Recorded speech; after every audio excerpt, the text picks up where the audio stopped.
A single cup of coffee. That's all it took to shatter Brett Hayes' carefully built peace. She was working a dead-end job, her dreams seemingly reduced to the hiss of a steam wand, when the man who broke her walked in. He laughed in her face, pointing out her stained apron and her failure. He laughed, his arm draped around his new, perfect fiancé. He laughed, right up until the moment she quit, walked out, and stepped onto a shimmering $65 million private jet, a Gulfstream G650, that had just landed, seemingly just for her. Who was she? And who was waiting inside? The answer is a story you won't believe. The morning rush at the Daily Grind in Scottsdale, Arizona, was a special kind of torment. For Brett Hayes, it was a symphony of hissing milk, screaming children, and the impatient tapping of acrylic nails on the glass pastry case.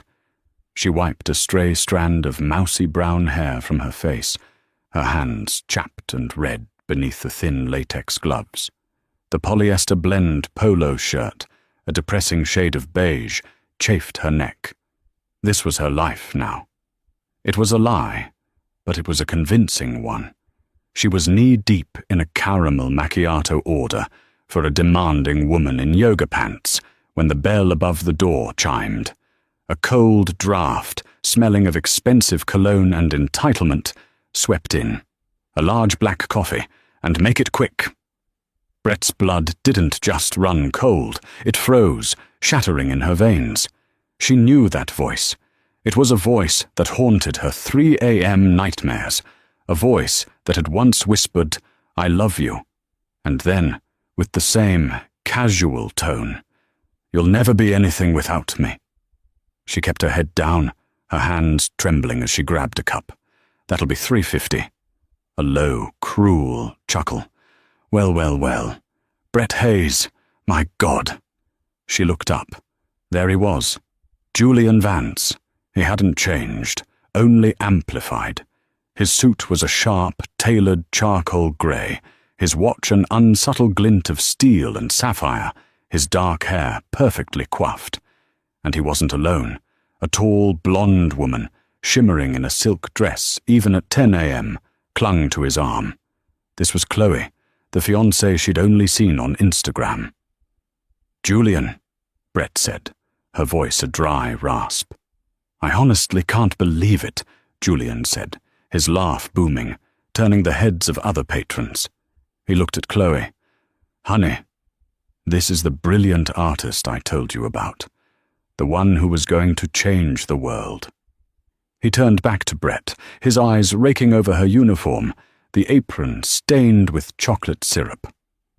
"Looks like the world had other plans, huh? Still in Scottsdale? Still... this." Chloe giggled, a high-pitched tinkling sound that scraped Brett's nerves. "Oh, Julian, be nice. She's working." The word working was coated in so much condescension it felt like a slap. Humiliation, hot and acidic, burned Brett's throat. Every memory of his gaslighting, his subtle sabotages, his belittling of her work, coalesced into a suffocating cloud. I'm just here for now," Brett stammered, hating the weakness in her voice. Right. For now," Julian mocked, pulling a crisp $50 bill from a money clip. "You know, Brett, I'm actually glad I ran into you. I wanted to thank you." "Thank me? For what?" "For that little eco-tech idea you had. You remember? The one you spent months on in your notebook? It was cute but flawed." He leaned in, his voice dropping to a conspiratorial whisper. "I fixed it. Took the core concept, actually made it work. My team and I just landed our second round of funding. Vance Innovations. We're breaking ground on a new HQ next month, all thanks to your little hobby." Brett's world tilted. He hadn't just broken her, he had stolen from her. That project was her life. You stole it," she whispered, the realization sucking the air from her lungs. Julian laughed, a full-throated, arrogant bellow. "Stole it? Oh, honey, no. It's called inspiration. You had a kid's drawing. I built a skyscraper.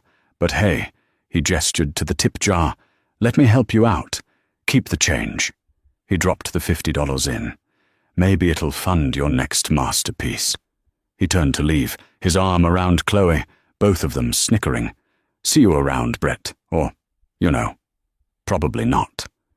Brett watched them go, her body rigid. The entire cafe had gone silent, watching the spectacle. The woman in yoga pants was staring. The high school kids in the back were filming on their phones. She was a joke, a failure, a cliché. She stood there for a full 30 seconds, the roar of the espresso machine deafening. Then, a quiet buzz came from the back pocket of her jeans. She pulled out her phone. A single text message on the locked screen. MT. Wheels down. He's waiting. A switch flipped. The humiliation didn't vanish, but it crystallized. It turned from a suffocating gas into a diamond-hard point of rage. Brett ripped off the apron, throwing it onto the counter with a wet thwack. She tore off the name tag, Ellie, and threw it in the trash. The woman in yoga pants started to complain. Excuse me, my macchiato. Make it yourself, Brett snapped. She walked past the counter, past the shocked manager, and shoved the front door open. The Arizona sun was blinding, but she didn't flinch. Julian and Chloe were just getting into a flashy red Tesla at the curb. Julian saw her. He rolled down the window, a smug grin on his face. What's this? Giving up already? Can't handle a little criticism? Brett just stared at him. She said nothing. She didn't walk to the bus stop. She didn't walk to the beat-up 2005 sedan she kept parked 3 blocks away. She turned right, walking past the strip mall, and started cutting across the dry grass field that separated the shopping center from the small, exclusive Scottsdale Municipal Airfield. It was a private airport, meant for the rich and the corporate. Julian's grin faltered. What is she doing? He muttered to Chloe. Curiosity, that fatal flaw of the arrogant, got the better of him. He told Chloe to wait and got out of the car. He followed at a distance, a strange unease settling in his stomach.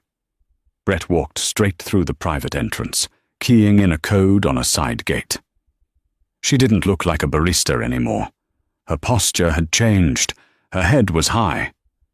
Julian jogged to the chain-link fence, hiding behind a maintenance shed. He watched, completely baffled, as Brett walked directly onto the tarmac. And then he saw it. It wasn't a small Cessna. It wasn't a charter prop plane. It was a Gulfstream G650, a vision of pearl white and silver, its engines whining softly. It was a $65 million ultra-long-range jet, the kind reserved for billionaires and heads of state. The registration number, N921MT, was painted discreetly on the tail. The air stair door was open. At the top, a man in a crisp pilot's uniform stood. At the bottom, another man, tall and broad-shouldered, in a bespoke navy suit, stepped out onto the tarmac. He looked at Brett, and his entire face, serious and commanding, softened into a warm smile. He held out his hand. Julian watched, his mouth agape, as Brett Hayes, his mousy, failed ex-girlfriend, the barista, took the man's hand. The man, William Thorne, leaned in and kissed her, not a polite peck, but a familiar, intimate kiss. "You're late, Miss Hayes," William said, his voice, a different one, not Julian's, carrying on the quiet air. "I had to." Brett's voice was clear and cold now, all traces of the stammering barista gone. "Fire my boss." William chuckled, taking her laptop bag. He gestured to the jet. "Shall we? Zurich is waiting."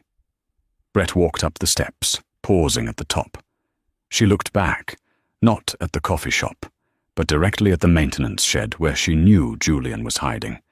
She saw his silhouette. She didn't smile. She didn't wave. She just held his gaze for a second, her expression unreadable. Then, She turned and disappeared into the gleaming white fuselage. The door hissed shut. The engine spooled up. Julian Vance stood by the fence, the $50 tip he'd thrown at her feeling like acid in his pocket. The red Tesla and his perfect fiancée were forgotten. He had just laughed at a woman who was now taxiing to a runway in a GR 50. His reality was cracking. Hers was just beginning. The interior of the Gulf Stream was a silent, pressurized world of cream leather, polished burled walnut and brushed platinum. It smelled of new carpet and quiet, unimaginable wealth. There was no one else in the main cabin, just Brett and William Thorne, seated opposite each other in wide, plush armchairs that looked more like thrones. As the jet banked steeply, climbing over the brown, jagged mountains, Brett finally let out a breath she felt she'd been holding for 5 years. She closed her eyes, the image of Julian's stupefied face at the fence, her only comfort. "Julian was there," she said, her voice flat.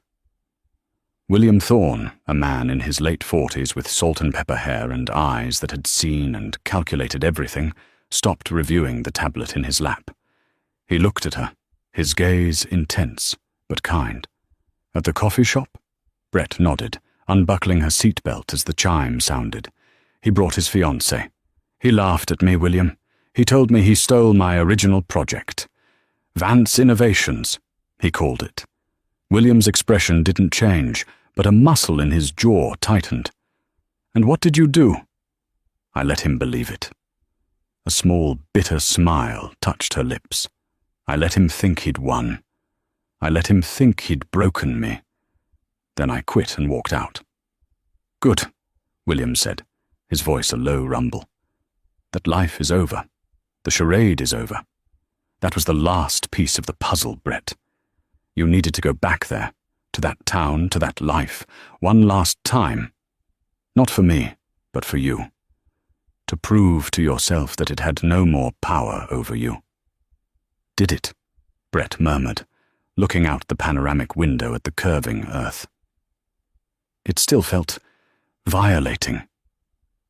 "He saw you get on this plane, didn't he?" He followed me to the airfield. He was hiding, watching. "Then it's not a violation, Brett. It's a declaration. The first move in a game he doesn't even know he's playing. A game he's already lost." A flight attendant, Sarah, emerged from the forward galley, moving with silent grace. "Miss Hayes? Mr. Thorne? Champagne, or would you prefer the 08 Bordeaux?" "Champagne, Sarah." "I think Miss Hayes has earned it," William said, never taking his eyes off Brett. As Sarah poured the bubbling liquid into a crystal flute, Brett's mind drifted back. The barista job hadn't been a sign of failure. It had been a strategy. 3 years ago, Brett had been living in a shelter in San Francisco, having fled Scottsdale with nothing but her laptop and a badly fractured sense of self. Julian had systematically isolated her, drained her joint bank account, and convinced her that her ideas, her brilliant, world-changing ideas in sustainable technology, were worthless pipe dreams. She had been at a global tech symposium, using her last $50 for a ticket, just to be in the same room as innovation. William Thorne, the reclusive, legendary CEO of Thorne Industries, had given the keynote. He spoke of a future in clean energy. After the speech, during the Q&A, Brett, malnourished, scared but still brilliant, had stood up and publicly, pointedly, identified a critical flaw in his entire $10 billion projection model. The room went silent. Security started to move toward her, but William had held up a hand. He had stared at her, then at his screen, and then back at her. "You're right," he'd said, a slow smile spreading. "Who in the hell are you?" That was the beginning. William hadn't just given her a job. He'd seen the genius beneath the trauma. He'd become her mentor, her investor, her partner. He'd funded her, protected her, and given her the one thing she'd never had, belief. Together, they had formed a shell corporation, Helios, to house her real work, the work Julian knew nothing about, her old project, Project Cyclone, the one Julian had stolen. It was a decoy, a flawed, inefficient design for wind turbines she'd abandoned years ago. She had let him find those notebooks when she left. "He's building his company on a sand castle, William," Brett said, taking a sip of the champagne. It tasted like victory. "The core turbine design has a fatal flaw. The stress coefficients are all wrong. The first time it hits a 50-knot wind, the blades will shear right off." "And your new project?" "Project Helios?" William prompted gently. Brett's eyes lit up, the barista disappearing completely, replaced by the scientist, the visionary. "Helios is stable. The solar film... It's not just film, William. It's a bioreactive membrane. It learns. It optimizes its own light absorption. The tests we ran in the Mojave lab, they're not just 200% efficient. They're 300%.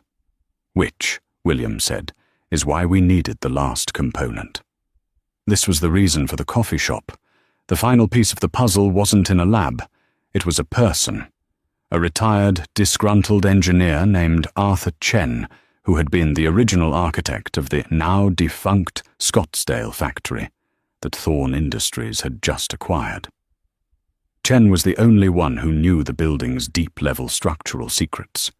Brett, as Ellie the barista, had spent the last 2 months serving him coffee, listening to his complaints, and finally convincing him to sign on as a consultant. She'd finalized the papers at a table in the back of the coffee shop, just 1 hour before Julian walked in. "Arthur Chen is on board," Brett confirmed. "He's grumpy. But he's a genius. He gave me the original schematics. We can begin the retrofit as soon as we land in Zurich." "Good." William put his tablet away. "Then Phase 1 is complete. Your old life is officially closed, Brett. The factory is ours. Chen is ours. And your technology is secure. Now, the real work begins." "What about Julian?" Brett asked, a shadow crossing her face. "He's not just going to let this go. He saw me. He saw you. He'll be digging." "Let him dig," William said, his voice hard. "Let him search William Thorn and Thorn Industries. Let him find the Forbes articles and the company valuations, and let him track the tail number of this Gulfstream G650. It will lead him down a dozen rabbit holes, all of which I control." William leaned forward, his expression softening again. "He thinks he's a wolf, Brett. But he's a poodle playing in a lion's den. Your only concern now is the launch. The world is coming to Zurich in 3 weeks to see Project Helios. They're expecting a miracle. You need to be rested." He gestured to the back of the cabin, where a private stateroom with a full-sized bed was waiting. Brett nodded, but she wasn't tired. She was energized. She was alive. "Just a little longer," she said, turning back to the window. "I want to watch the sun rise from 40,000 feet. I've been in the dark for a long time, William." "As you wish," he smiled. "Sarah, bring Ms. Hayes the file on the Dassault acquisition. She might as well review the competition while she enjoys the view." Brett took the file, a sense of power settling over her. Julian was a ghost, a bad memory. He was on the ground, and she was in the sky, and she was never, ever coming back down. Julian Vance did not go back to Chloe. He sat in his red Tesla for a full 45 minutes, the engine off, the only sound the click, click, click of the cooling engine and the roaring in his own ears. A G650, a Gulfstream G650. He wasn't a jet person, but in his world of venture capital and finance bro posturing, you knew the hierarchy. A Learjet meant you were a successful executive. A Bombardier Challenger meant you were a regional player. A Gulfstream, a G650, That meant you didn't just fly private. It meant you owned the sky. And Brett Hayes, his mousy, broke, artist wannabe ex, had just gotten on one. With a man who looked like he owned the world. He drove home in a haze, ignoring the 23 missed calls from Chloe. He walked into his sterile, white-on-white modern condo, threw his keys on the marble counter, and went straight to his computer. His hands, usually so steady when signing million-dollar term sheets, were shaking. William Thorne, he typed into the search bar. The results hit him like a physical blow. This wasn't some new money tech bro. This was old money. Forbes, the Wall Street Journal, The Economist. He was on the cover of all of them. William Thorne, the reclusive titan of sustainable tech. Thorne Industries, the $200 billion empire. The man who bought the Amazon to save it. He was a legend, a ghost, and he was kissing Brett. No, Julian whispered, scrolling frantically. No, no, no.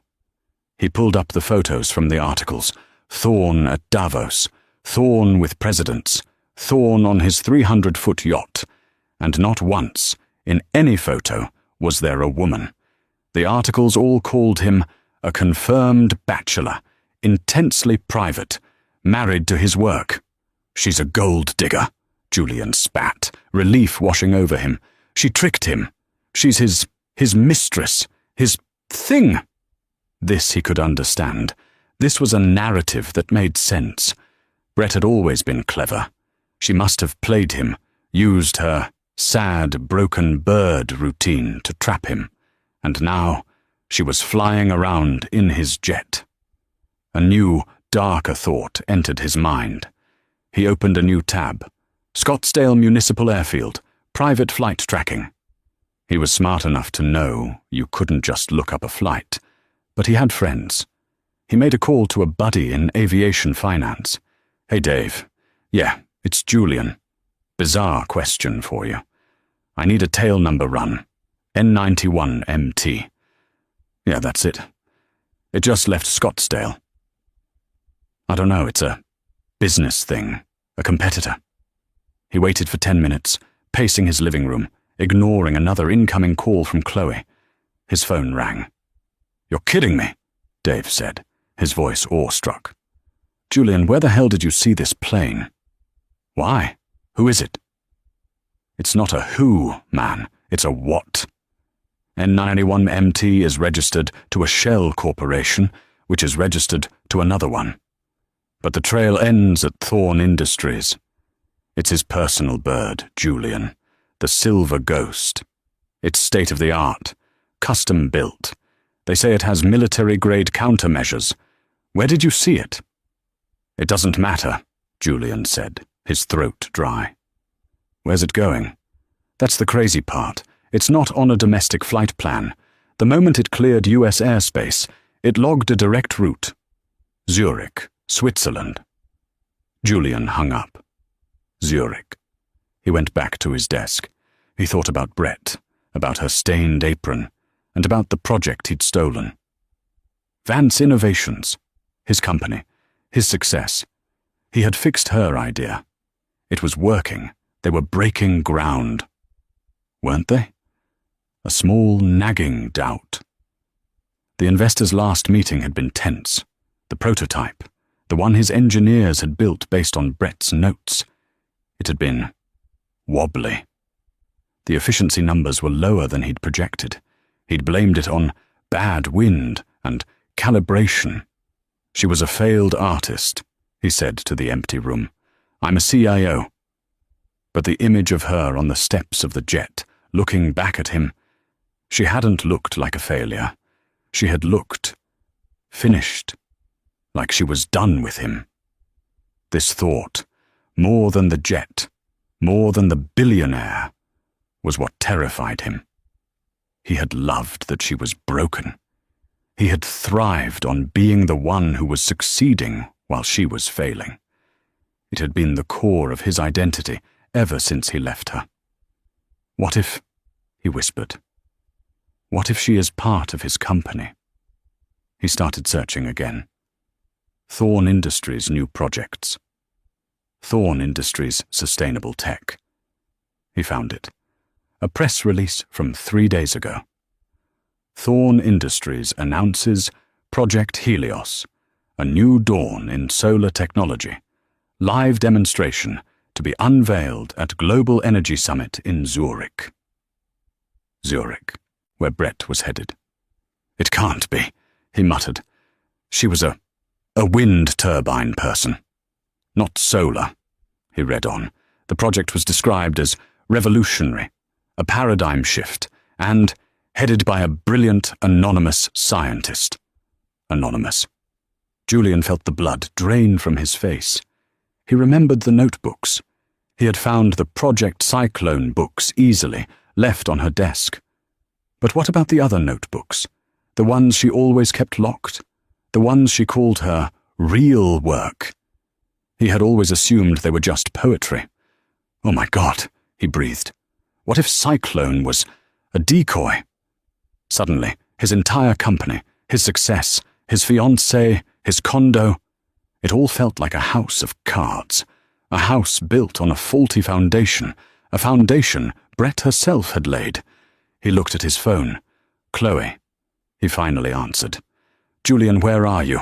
I've been waiting for an hour. We're going to be late for the designer. Cancel it, Julian said, his voice hollow. What? Cancel the tasting? Julian, my mother is flying in. I said, cancel it, Chloe. Cancel everything. I have to go to Zurich. Zurich? Like Switzerland? What are you talking about? Our wedding is in 3 weeks. Don't you get it? Julian yelled, his panic rising. She's trying to ruin me. That bitch. She's been planning this all along. Who? Who's trying to ruin you? That girl from the coffee shop? She's not just that girl, Julian roared. She's... I don't know what she is, but I'm going to find out, and I'm going to stop her. He hung up, the click of the phone sealing his fate. He wasn't just a scorned ex-boyfriend anymore. He was a man with a singular, desperate, and obsessive purpose. He was going to follow her. He was going to find out what she had, and he was going to take it. Just like he had before. Only this time, he wasn't just fighting Brett. He was fighting William Thorn, and he was bringing a knife to a drone fight. The Thorn Industries Global Research Hub wasn't a building. It was an ecosystem. Nestled in a private valley just outside Zurich, it was a stunning, terrifying structure of glass, steel, and living green walls, all built into the side of a mountain. It looked like something from the future, and it was entirely off the grid, powered by its own geothermal and solar energy. It was also, Brett knew, one of the most secure private facilities on Earth. She walked through the vast, sun-drenched atrium, her barista uniform replaced by a sharp, black, high-waisted trouser suit, her hair pulled back into a severe but elegant bun. Her boots clicked with purpose on the polished limestone floor. Here, she wasn't Ellie or Brett. She was Director Hayes. Director Hayes, welcome back, said her second-in-command, Dr. Ben Carter. Ben was a lanky, brilliant MIT grad who looked perpetually like he'd just rolled out of bed, but his mind moved at the speed of light. How was coffee? He asked, a small smirk playing on his lips. Caffeinated, Brett said dryly. But we got him. Arthur Chen's files are being uploaded to the server now. He'll be here on Monday. Thank God, Ben breathed. His original schematics for the Scottsdale plant are a work of art. We can have the Helios fabrication lines installed in 6 weeks, not 6 months. Good, Brett said, not breaking her stride as they entered the primary lab, a vast, white, 2-story room where the prototype for Project Helios was suspended in the center, a 50-foot membrane of iridescent, shimmering film that looked like a captured aurora. Status report, she commanded, her eyes already scanning the data streams on the walls. "We're stable," Ben said, his tone shifting to business. "Energy generation is holding steady at 298% efficiency. The self-learning protocol is, well, it's learning. It's already optimizing for the weak afternoon light on the north-facing arrays." "It's not enough," Brett said, tapping a console. "The demonstration for the Global Summit is in 3 weeks. They're not just expecting 300%. They're expecting a miracle. We need to push it, reroute the secondary plasma conduits, and increase the substrate voltage. I want to see if we can break 350%. "Director," Ben said, his voice hesitant, "if we push it that hard, the containment field might not hold. A surge. It could fry the entire array. It would set us back months." "Then reinforce the containment field," Brett said, not unkindly, but with absolute finality. "This isn't a high school science fair, Ben. We're not here to get a good grade. We are here to change the world. Julian, people like him, they're building bombs. We're building a shield. We don't have the luxury of maybe." Ben nodded, his admiration for her warring with his caution. "Yes, Director. I'll get the team on it." As he scurried off, Brett was left alone in front of the humming array. This was her child, her masterpiece, the thing she had protected through homelessness and hunger. She flashed back to the day Julian had discovered her Project Cyclone notebook. She'd been in the shower. She'd heard him in her office. When she came out, he was holding it, a strange, hungry look in his eyes. "What's this, baby?" he'd asked, his voice smooth as oil. "Oh, just an idea. For wind turbines," she'd said, her heart pounding. She'd been working on Helios in secret for a year. Cyclone was her old, failed thesis. "It's really smart," he'd said. "You're really smart." It was the first time he'd ever validated her work. He'd praised her, taken her to dinner, and for the next 6 months he had encouraged her. On Cyclone. He'd bought her new equipment. He'd asked smart questions, and all the while he had been subtly, systematically, borrowing her research, photographing her notes, and feeding them to his own engineers. Then one day he was just gone. He'd left a note. "This isn't working." He'd also drained their bank account and taken her hard drives. She'd found out a month later he'd formed Vance Innovations based on her work. The betrayal had been absolute. It had shattered her. What he never knew was that the notebook he'd found was the one she wanted him to find. The real work, the Helios calculations, were on a tiny, encrypted USB drive she wore on a chain around her neck. She touched the chain now, a force of habit. "Your past is calling you, Brett." Brett spun. William Thorne was leaning against the doorway, holding a tablet. "I thought you were in meetings." "I am," he said. "This is one off them. Your friend Julian has landed in Zurich." Brett's blood ran cold. "Here? How did he even get here?" "He booked a last-minute first-class ticket on Swiss Air, paid $14,000 for it. He's checked into the Beau au Lac." "The Beau au Lac," Brett repeated, stunned. "That's the most expensive hotel in the city." "And," William continued, "it's the official hotel for the Global Energy Summit. He's here, Brett, and he's not just a tourist. He's been making calls. He's been trying to get a meeting with me." "What?" "My assistant, Catherine, just flagged it. A Mr. Julian Vance, CEO of Vance Innovations, has been calling all morning, claiming to have a mutually beneficial proposal regarding next-gen wind technology. He's trying to sell your stolen project to me." Brett almost laughed. The audacity was breathtaking. "So what do we do? Call the police? Have him arrested for industrial espionage?" William shook his head, a predatory glint in his eye. No, that's not how this game is played. He's a poodle, remember? You don't call the police on a poodle. You let it bark, and you let it embarrass itself. He thinks he's a player. He thinks he's come here to expose you as a gold digger, or to blackmail his way into a partnership. So we ignore him, Brett said, turning back to a console. Oh no, William said, and the smile he gave her was chilling. We don't ignore him, we invite him. The pre-summit gala is tomorrow night. I've just had Catherine add a name to the guest list. Brett looked at him, confused. You're inviting him? To the gala? With all our investors?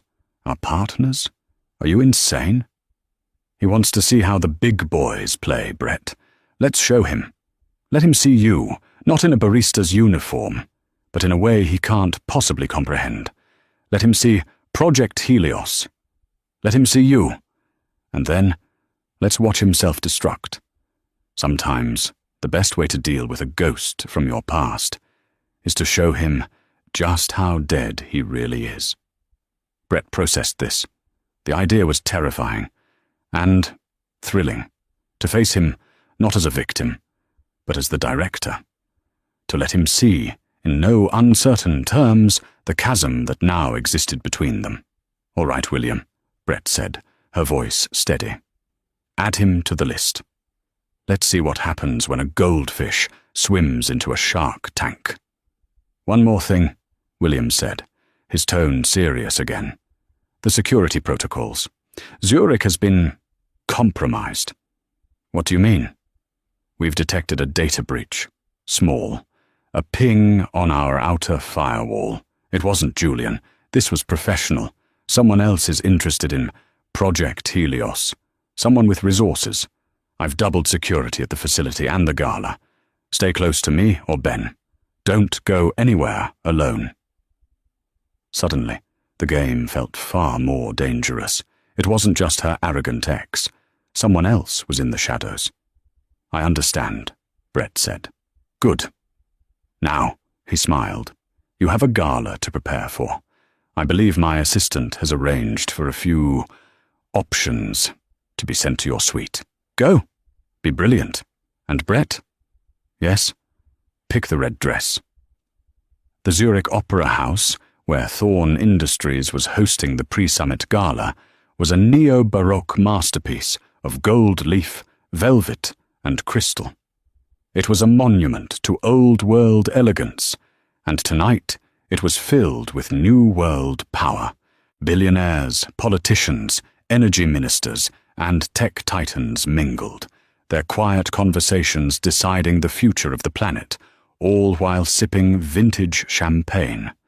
Julian Vance stood in the corner, near a marble statue, feeling like a complete imposter. He had spent the last 24 hours in a mounting state of panic. His $14,000 flight had been turbulent. The Boro Lac was so expensive it made him nauseous, and every call he'd made to Vance Innovations had been met with a new crisis. His engineers were panicking. The prototype had failed. A 30-knot wind had cracked a mounting bracket. His investors were calling for his head. He was ruined. And then, like a message from God, the invitation had arrived. A thick, cream-colored card, hand-delivered to his hotel room. Mr. Julian Vance, William Thorn requests the pleasure of your company. It was happening. He was in. He'd convinced himself this was it. Thorn must have seen his Vance Innovations pitch and been impressed. He was being scouted. Brett was irrelevant. She was probably here as Thorn's arm candy. He'd confront her, yes, but he'd also secure his future. He'd sell his flawed company to Thorn, make a fortune, and leave this all behind. He adjusted his slightly too tight tuxedo. He looked for Brett. He scanned the crowd, looking for a mousy, nervous girl in a simple dress, clinging to William Thorn's arm. And then he saw her. She wasn't clinging to anyone. She was the center of a circle, a group of men, German industrialists, a Saudi prince, the US Secretary of Energy were hanging on her every word. And the dress. It wasn't a simple dress. It was red. A deep, powerful, blood-red silk gown that seemed poured onto her. It was elegant, daring, and utterly terrifying. Her mousy hair was gone, replaced by a rich, dark auburn, styled in a way that was both professional and devastatingly beautiful. Diamonds glittered at her ears and throat. This was not Brett Hayes. This was a queen. Julian felt his composure, his entire life's narrative, shatter. This woman wasn't a mistress. She wasn't a gold digger. She was the anonymous scientist. He stumbled forward, pushing through a group of Japanese investors, his mind screaming, "Brett!" The circle of men parted. Brett stopped talking. She turned. Her eyes, cool and assessing, landed on him. There was no fear, no anger, not even surprise, just a mild, clinical interest. "Julian," she said, her voice as smooth and cold as the champagne, "you look unwell. Is your company collapsing already? I thought the turbines would last at least until the first major storm." The blood drained from Julian's face. You knew? You set me up." "Set you up?" Brett took a step toward him, and the powerful men around her instinctively took a step back. "You stole my high school notebook, Julian. You built a company on a C- paper. I've moved on to my doctoral thesis. You should try to keep up." You bitch!" he hissed, his voice cracking. He was losing it. The whole room was starting to look. "You did this to me. You ruined me. You ruined yourself, Julian. You've been doing it your whole life. You just had me to blame for it before." I'll tell everyone," he stammered, grabbing her arm. "I'll tell them what you are, a fake, a liar." "Get your hand off her." The voice was quiet, but it cut through the room like a razor. William Thorne appeared at Brett's side. He didn't look at Julian. He looked at Julian's hand on Brett's arm. Julian snatched his hand back as if he'd been burned. "Mr. Vance." "Julian." "A pleasure to finally meet you," William said, his smile not reaching his eyes. "I'm William Thorne. I've read your proposal. Vance Innovations. It's ambitious." Julian, desperate, saw an opening. "Mr. Thorne, yes, thank you. This woman, William interrupted, is Director Brett Hayes, my lead R&D scientist and the chief architect of Project Helios. She is, quite simply, the most brilliant mind in energy this century. And you, if I'm not mistaken, are the ex-boyfriend who used to tell her she was too emotional to handle a checkbook." Julian's mouth opened and closed. No sound came out. "You see, Julian," William continued, taking a champagne flute from a passing waiter, "I know all about you. I know about Project Cyclone. I know about your failing prototype. And I know about your investors, who, as of 10 minutes ago, have all been informed of your inspiration. It seems a patent infringement lawsuit is being filed against you by one of my shell corporations as we speak, for a project, I might add, that is completely worthless." "No," Julian whispered. "It was all collapsing.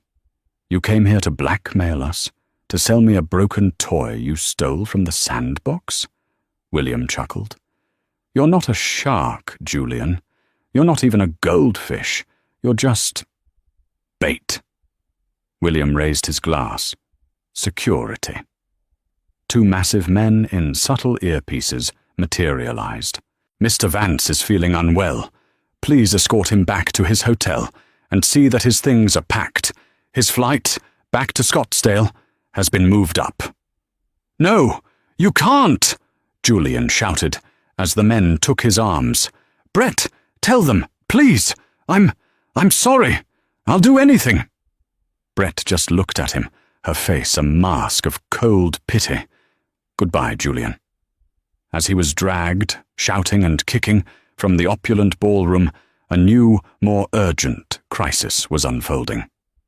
Brett's phone, a high-tech Thorn Industries device, buzzed in her hand. She looked at the alert. Then she looked at Ben Carter, who was across the room, and who was also looking at his phone, his face pale with horror. "William," Brett said, her voice suddenly tight with real fear. "It's not Julian." "What?" "The data breach. It's not Julian. He's not the professional." A new alert flashed on her screen, a system-wide alarm from the Zurich lab. Critical alert. Containment field failure. Helios core breach imminent. "Oh my God," Brett breathed. "The gala. The launch. It was a distraction. Someone just triggered the surge. They're trying to destroy the project. Right now." Julian had just been the sideshow. The real shark was still in the water, and it had just taken a bite. The panic was instantaneous and silent. While the partygoers continued to mingle, oblivious, William, Brett, and Ben Carter converged near a service entrance. "How?" William snapped, his CEO mask replaced by a commander in battle. "The lab is a fortress. You need director-level clearance to even look at the containment protocols." "It's a logic bomb," Ben said, his fingers flying across his tablet. A preset command. It must have been planted days, maybe weeks ago. It's designed to look like a hardware failure, like the surge we were planning. It's brilliant. It's overriding all my remote commands. "It's destroying the data," Brett said, reading her own screen. "It's not just a surge. It's a wipe. It's set to overload the core and then erase everything. The research, the equations, 5 years of my life. Ben, how long do we have?" "At this rate, the core will superheat, the membrane will disintegrate, and the servers will auto-fry in 12 minutes. "I have to get to the lab," Brett said, already moving toward the door. "No," William said, grabbing her arm, gently this time. "That's what they want. You run to the lab, they stop you. Or worse, the facility is compromised. You can't fix this from there. You have to fix it from here." "Here? How?" "I'm locked out." "You're not locked out," William said, his eyes scanning the room. "You're just using the wrong key." He looked at Ben. "Find me the chief of security. Now." He looked at Brett. "Think. If you were a rival and you wanted to destroy Helios from the inside, who would you target? Who has access, but also a motive?" Brett's mind raced. Not Ben. He was loyal to a fault. Not her. Not William. Who else had director-level clearance? There were only 4. The board. The lab heads. Oh, God. "What?" William asked. "Arthur Chen," Brett breathed. "The engineer from Scottsdale. The one I just hired."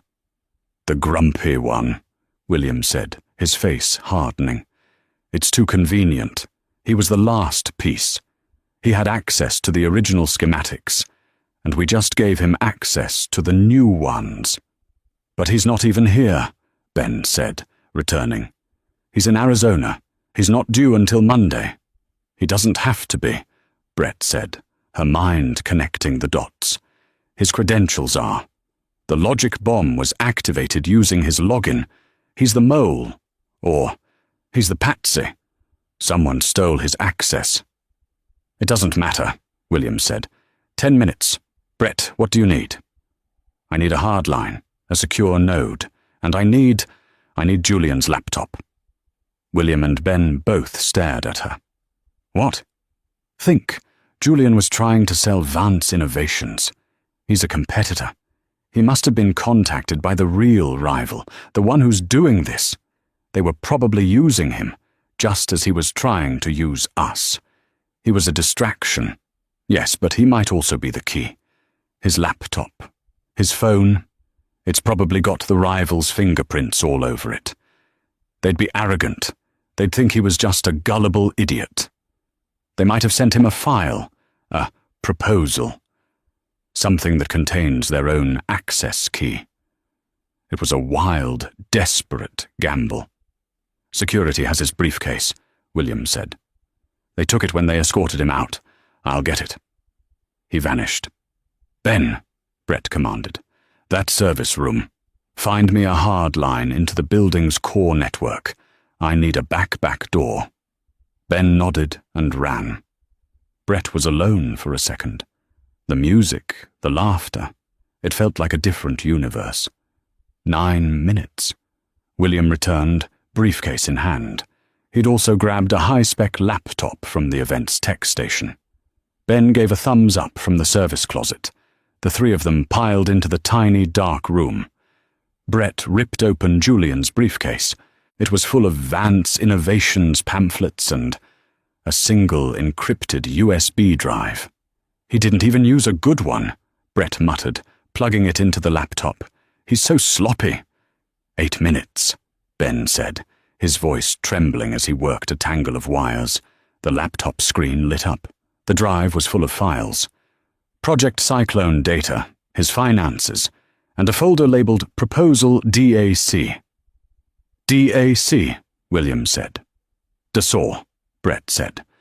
"Dassault Aviation and conglomerates, our biggest competitor. They're not just in jets, they're in energy. They've been trying to crack solar for a decade." She clicked the file. It was a secured communications app, a chat log, DAC. "Mr. Vance, we understand you have a history with Thorne's new project lead." "Julian, she stole from me." "DAC, we believe you. Your Vance Innovations is impressive. We'd like to help. We are prepared to offer you a partnership in exchange for any information you have. We've also taken the liberty of securing you an invitation to the gala." "They played him like a violin," William whispered. Brett scrolled. At the bottom, an attachment. "Confidential. Offer.exe." "That's not an offer," Brett said. "That's a Trojan horse. It's their access key. They gave it to him."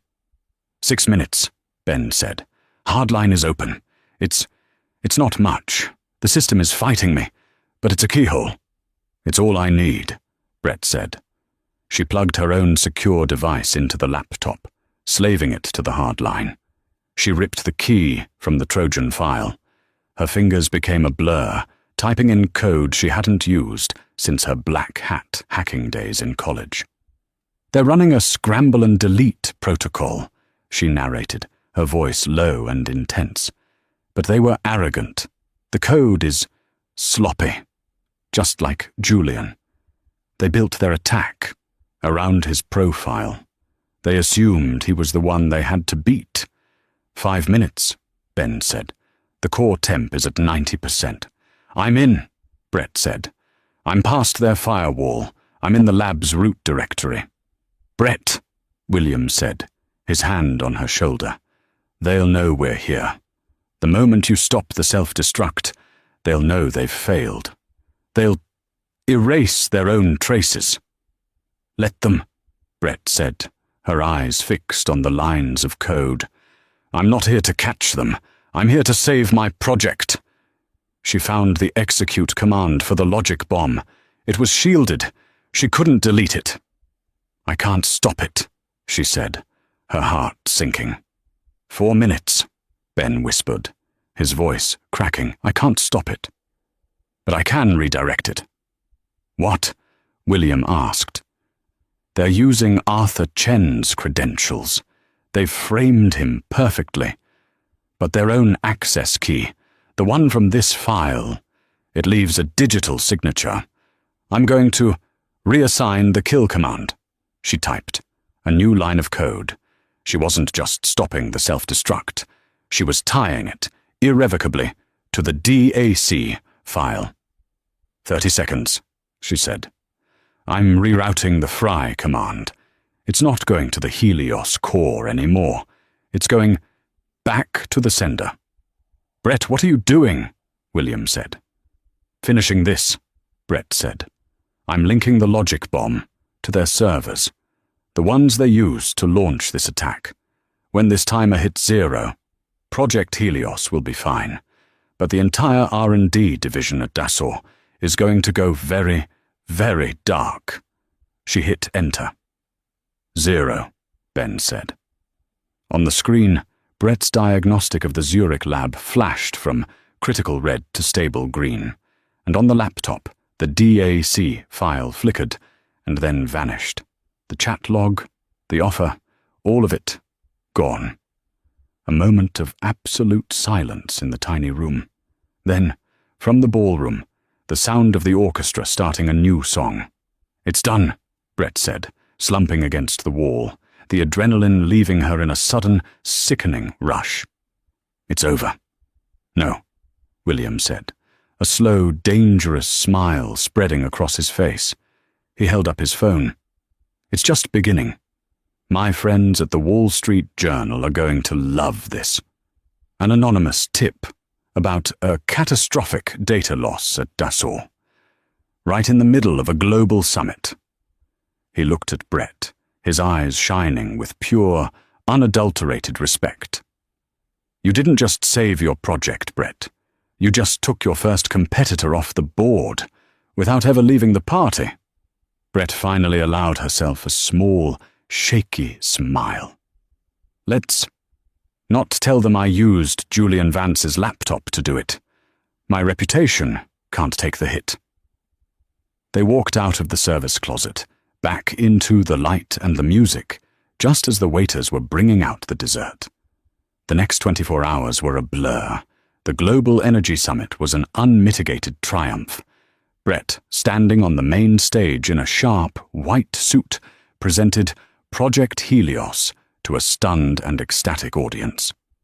When the live feed from the Zurich lab switched on, showing the array not just stable but thriving, actively generating 310% efficiency, the room erupted. Investors, a moment before, held in check by Williams' rivals, swarmed. Thorn Industries stock, when the market opened, didn't just rise, it launched. The news about Dassault broke mid-morning. A devastating cyber attack had crippled their energy division. Their stock plummeted, a perfect, inverse mirror to Thorn's. No one could prove anything, but the message was clear. A new king was on the throne. And Julian Vance was a ghost. He'd been put on a plane back to Scottsdale. When he landed, he was met by his, now former, investors and a team of lawyers. Vance Innovations was bankrupt. The patent infringement lawsuit was the least of his worries. His fiancée, Chloe, had already changed her number. He had, as William predicted, self-destructed. Brett didn't even have to watch. Now, 2 days later, Brett was back where she'd started, in the silent, cream-coloured cabin of the Gulfstream G6-50. She was alone this time. William was in Paris, handling the Dassault fallout. Ben was at the lab, managing the new flood of scientists they were hiring. Brett was flying back to Scottsdale. The jet landed, smooth as silk, on the private tarmac. The air stair door opened. She walked down the steps, the dry Arizona heat hitting her. She was in jeans and a simple, elegant silk t-shirt. She looked, for the first time in her life, exactly like herself. She wasn't going to the coffee shop. She was going to the new 500,000 square foot factory, the one Arthur Chen, now cleared and furious his credentials had been used and subsequently hired as Thorn's new head of physical security, was waiting to show her. As she walked toward the black waiting Maybach, she passed the chain-link fence, the maintenance shed. She paused, looking back at the strip mall, at the daily grind. A new girl was inside, wearing the same beige polo. A new girl, wiping down the same counters. Brett had a choice. She could go over there. She could... What? Tell that girl her dreams were valid. Buy a coffee. No, that was her past. That was a ghost story. She got in the car. "Where to, Director Hayes?" the driver asked. Brett looked at the gleaming white jet, its engines cooling. She thought of Julian, of the humiliation, of the red dress, of the lines of code. She thought of the fear and the triumph and the quiet, bone-deep satisfaction. She had faced her ex. She had faced her past. And she had won.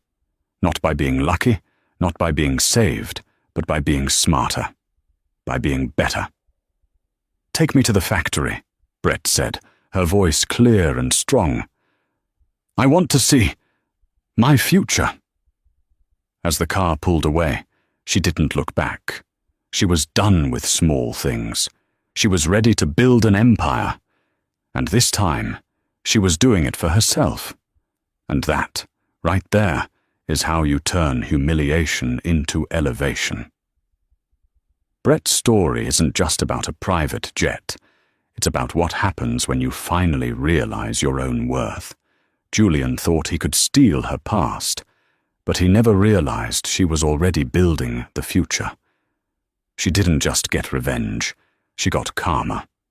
She proved that the best way to win isn't to get even, but to get ahead. What do you think about Brett's ultimate power move? Did Julian get what he deserved? Let me know your favorite twist in the comments below. If you loved this story of drama, karma, and incredible success, do me a huge favor. Like this video, share it with someone who needs to see a good comeback story, and most importantly, hit that subscribe button and ring the bell. You have no idea what story is landing next. Thanks for listening, and I'll see you in the next one.